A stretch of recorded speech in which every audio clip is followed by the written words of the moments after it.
हाय बच्चों, कैसे हैं सब? अच्छे हैं। प्रिपरेशन सबका अच्छा चल रहा है।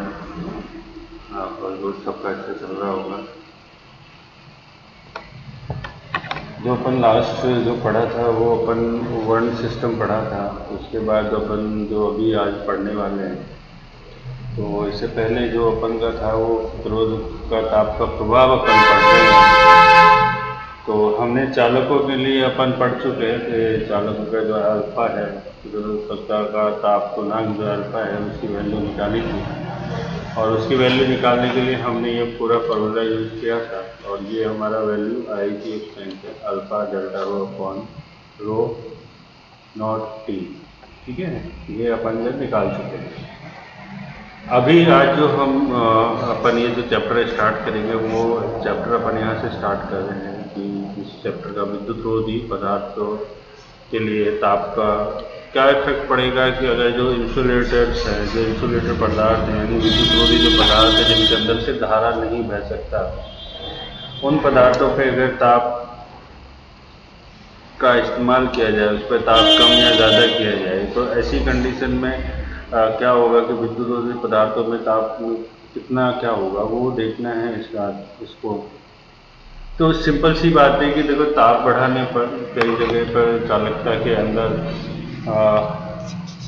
चालकता बढ़ती है और प्रतिरोधकता बढ़ती है, कम होती है। तो वो अलग अलग पदार्थों के लिए अलग अलग होता है। यहाँ हम सिर्फ विद्युत रोधी के लिए बात करते हैं, तो इसमें क्या होता है, जैसे जैसे अपन क्या करते हैं कि किसी भी पदार्थ का ताप बढ़ाते हैं तो उस पदार्थ की चालकता बढ़ जाती है। पदार्थ की चालकता क्या बढ़ेगी, बढ़ क्या जाएगा, उसका चालकता बढ़ जाएगी। चालकता क्यों बढ़ जाती है, कारण समझो कि चालकता इसलिए बढ़ जाती है क्योंकि उसका इलेक्ट्रॉन जो होता है ना, इलेक्ट्रॉन जो होता है ये मुक्त होने स्टार्ट हो जाता है। जितना ज़्यादा टेम्परेचर होगा उतने ज़्यादा इलेक्ट्रॉन मुक्त होंगे, उतने ज़्यादा इलेक्ट्रॉन मुक्त होंगे, वो उतनी तेज़ी से गति करेंगे। जैसे कोई बाइंड है, कोई आइटम, कोई प्रोडक्ट बाइंड है तो वो प्रॉपरली बाइंड रहता है, उसमें जो टेम्परेचर का इफेक्ट कम पड़ता है ना। अब जैसे उस पर टेम्परेचर डालते हैं तो वो पिघलने लग जाता है, आपने देखा होगा, यानी उसके अंदर चालकता बढ़ने लगती है। तो चालकता किसकी वजह से बढ़ रही है, इलेक्ट्रॉन के मुक्त होने से। वो नाभिक को छोड़ छोड़ कर भागने लगते हैं। ठीक है, तो उसकी कंडीशन क्या बनती है कि चालकता तो उसकी बढ़ जाएगी। ठीक है, तो उसकी चालकता क्या बढ़ जाएगी, चालकता तो उसकी बढ़ जाएगी, लेकिन साथ में क्या होगा, जैसे जैसे टेम्परेचर बढ़ता है तो चरघातांक की मतलब होता है कि मल्टीपल टाइम क्या होगा, प्रतिरोधकता कम होगी उसकी, है ना। जैसे अगर चालकता बढ़ रही है तो ऑब्वियसली बात है कि उसकी प्रतिरोधकता कम होगी। प्रतिरोधकता कम होगी तो उसका प्रतिरोधकता का मान बहुत ज़्यादा जैसे जैसे ताप बढ़ाया जाएगा वैसे वैसे प्रतिरोधकता कम होती चली जाएगी। इसको सिंपली याद करने का सबसे अच्छा तरीका ये है कि भाई अपन किसी भी चीज़ पर अगर टेम्परेचर इंक्रीज करते हैं, किसी भी इंसुलेटर पर टेम्परेचर, तो वो आप दिमाग में रखो वो पिघलता है, यानी पिघलता है तो वो फॉर्मेशन होता है उसका, यानी उससे जो इलेक्ट्रॉन है वो नाभिक से मुक्त होने लगते हैं। तो ऐसे विद्युत रोधी पदार्थों के अंदर क्या होता है, चालकता तो बढ़ जाएगा, लेकिन चालकता जिस चीज़ का बढ़ रहा है तो सिंपल सी बात है उसकी प्रतिरोधकता बहुत कम होती चली जाएगी। ठीक है, तो उसका एक फॉर्मूला बनाया था कि विद्युत रोधी पदार्थों की प्रतिरोधकता, ताप के मध्य संबंध। तो ये एक फॉर्मूला बनाया है, इस फॉर्मूले को आपको याद रखना है। ठीक है, कुछ नहीं करना। इसका जो रो इक्वल्स टू जो फॉर्मूला आएगा, ये हमारा रो है, तो रो नॉट ई, ये एक्सपोनेंशियल है, ई की पावर ई जी जो भी बताऊंगा, ई जी बाय टू, ये बाय टू है, E G by two, E G by two, कितना, ई जी बाय टू के जी। अब यहाँ पर समझो, रो नॉट तो प्रारंभिक प्रतिरोधकता है, ये अपन पहले भी पढ़ चुके हैं। ई जी क्या है, ई जी क्या है, संयोजकता बैंड और चालक बैंड के मध्य ऊर्जा अंतराल है। ठीक है, ई जी क्या है, संयोजकता बैंड और चालक बैंड के मध्य ऊर्जा अंतराल है। ये कितना है, हाफ रखना है, ई जी हाफ रखना है। और के टी क्या है, और के टी कैपिटल नहीं है, के टी क्या है, के टी इस तरह लिखना है, के टी टी, के टी है तो के टी इस तरह लिखेंगे और फिर टी लिखेंगे। ठीक है, इस तरह। तो केटी को कहते हैं वोल्टमान नियतांक, वोल्टजमान नियतांक बोलते हैं के को। कई जगह आपको केटी लिखा आएगा, स्मॉल में टी लिखा आता है उसमें, है ना, और फिर कैपिटल टी लिखा आएगा। तो यहाँ पर जो है, जो यहाँ पर जो टी है ये डायरेक्ट लिखा हुआ है। जो डायरेक्ट क्या लिखाया हुआ है कि भैया ये हो गया अपना जो 2 और Eg अपॉन 2 KT, यानी इसको वोल्टमान नियतांक बोलते हैं। कई जगह KT स्मॉल टी में लिखा मिलेगा ना, कंफ्यूज मत होना, एक ही मतलब है ना। और एक दूसरी तरफ होगा टी। टी क्या है? टेम्परेचर, पदार्थ का तापमान होगा जो केल्विन में होगा, जो नॉर्मल केल्विन में अपन को इसका टेम्परेचर रखना है, उस पर अपने को देखना है, ठीक है। विद्युत रोधी पदार्थों के लिए अल्फा का जो वैल्यू होगी वो कैसी होगी? वो होगी माइनस में, ऋणात्मक। अल्फा कैसा मिलेगा हमें? ऋणात्मक मिलेगा। कुचालकों के लिए और चालकों के लिए अल्फा कैसा मिलेगा? प्लस में मिलेगा, ठीक है। अर्धचालकों के लिए भी कैसा मिलेगा? अल्फा माइनस में मिलेगा, ठीक है। अब दूसरे थर्ड जो पॉइंट है किसमें होगा? अर्धचालक। वो थोड़े तो क्या होंगे? चालक होंगे और थोड़े क्या होंगे? कुचालक होंगे। तो ऐसे जो पदार्थों को क्या कहते हैं? अर्धचालक। ऐसे पदार्थ जिनकी सुचालकों से कम और कुचालकों से अधिक हो। सुचालकों से चालकता क्या होनी चाहिए? सुचालकों से तो कम होनी चाहिए, तथा कुचालकों से कैसी होगी? अधिक होगी। तो कुचालकों से अधिक होगी और सुचालकों से कम होगी, तो इमीडिएटर्स हो गए, यानी वो बीच वाले प्रोडक्ट हो गए। तो बीच वाले प्रोडक्ट क्या होते हैं? अर्धचालक बोलते हैं उनको। उदाहरण के तौर पे अपन सिलिकॉन एक ऐसा प्रोडक्ट है जो अर्धचालक है, ठीक है। तो इस तरह का आप इसका याद रख सकते हैं, सिलिकॉन इस तरह का प्रोडक्ट है जो जो क्या करता है? अर्धचालक की तरह व्यवहार करता है, ठीक है। अर्धचालक हम लोग जब अर्धचालकों में ताप बढ़ाया जाएगा, तो ताप बढ़ाया जाएगा तो उसमें इलेक्ट्रॉन्स का मूवमेंट होगा। ये अपन पहले भी, इससे पहले वाले टॉपिक में अपन ने डिस्कशन किया।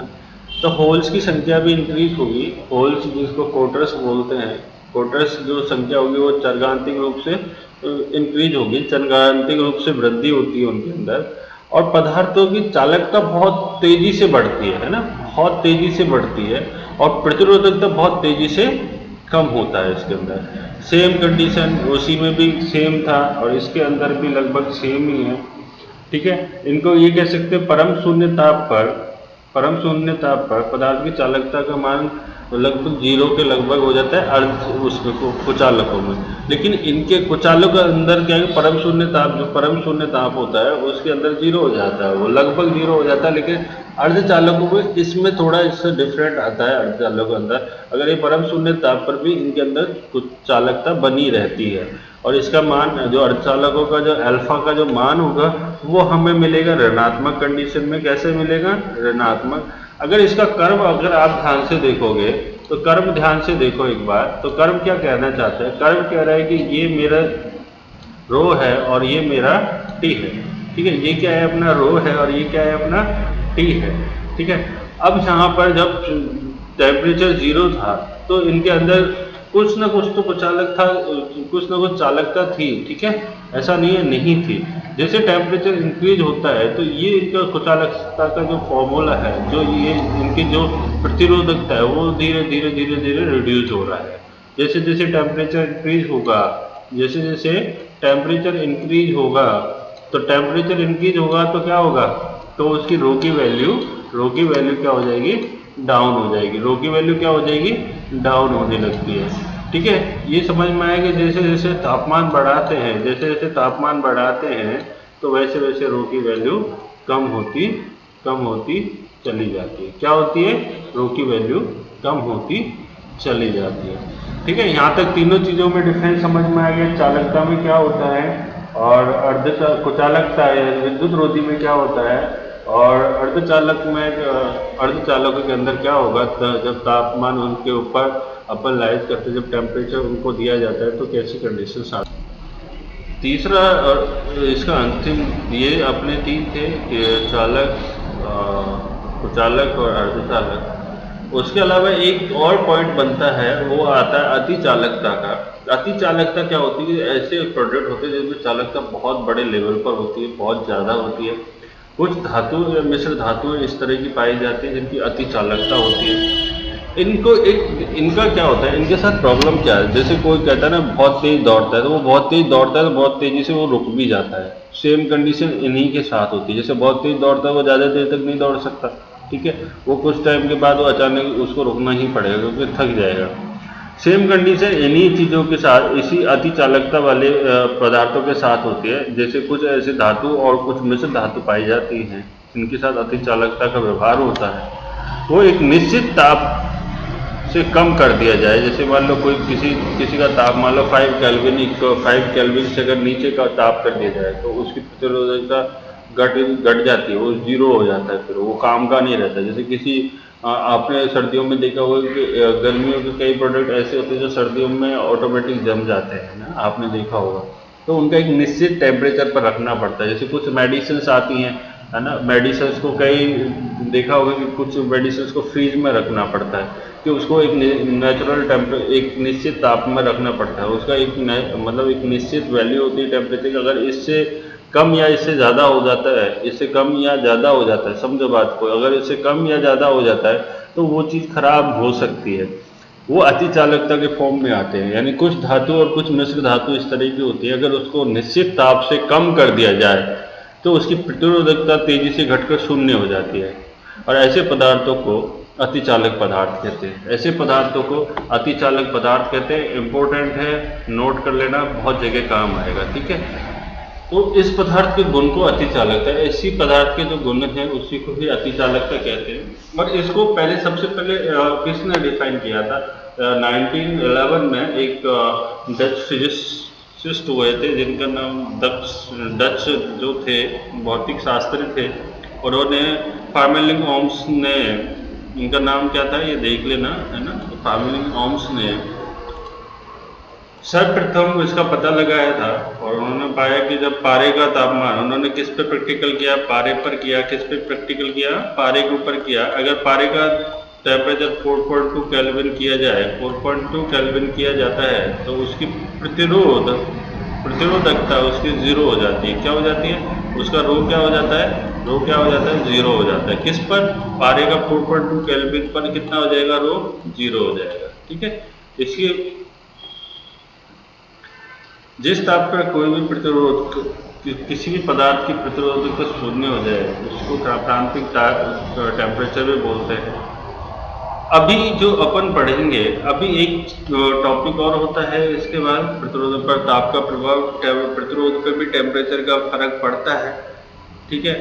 और जो अभी नेक्स्ट वाला टॉपिक होगा अपना प्रतिरोध का संयोजन, ये अपन अभी करेंगे कंप्लीट, और ये वीडियो लंबा ना हो इसलिए मैं इसको यहाँ पर ख़त्म कर रहा हूँ, और अपन नेक्स्ट वीडियो में इसको कवर करेंगे। और फिर एक इसको चैप्टर ज़्यादा नहीं बचा है, तो कंप्लीट चैप्टर होने के बाद इसका कंप्लीट वीडियो को कंबाइन करके वापस से अपलोड किया जाएगा, एंड देन उसमें आपको कंप्लीट पीडीएफ भी मिल जाएगा। ये जो पीडीएफ अपन पढ़ रहे हैं ये वाला एज इट इज पीडीएफ आपको मिल जाएगा, ठीक है। और ऐसा कोई इशू नहीं है, अगर किसी को किसी भी तरह की कभी भी पीडीएफ की रिक्वायरमेंट हो आप मुझे इन्फॉर्म कर सकते हो, कमेंट में आप कमेंट कर सकते हो कि आपको पीडीएफ की रिक्वायरमेंट है, तो हम उसी टाइम भी आपको पीडीएफ प्रोवाइड करा देंगे। नो कॉस्ट, आपको किसी भी तरह का कोई कॉस्ट नहीं देना है इसका, ठीक है। ओके, नेक्स्ट वीडियो में अपन डिस्कस करेंगे प्रतिरोध का संयोजन, ठीक है।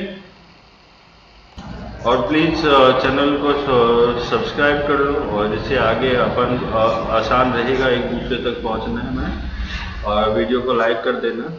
Thank you.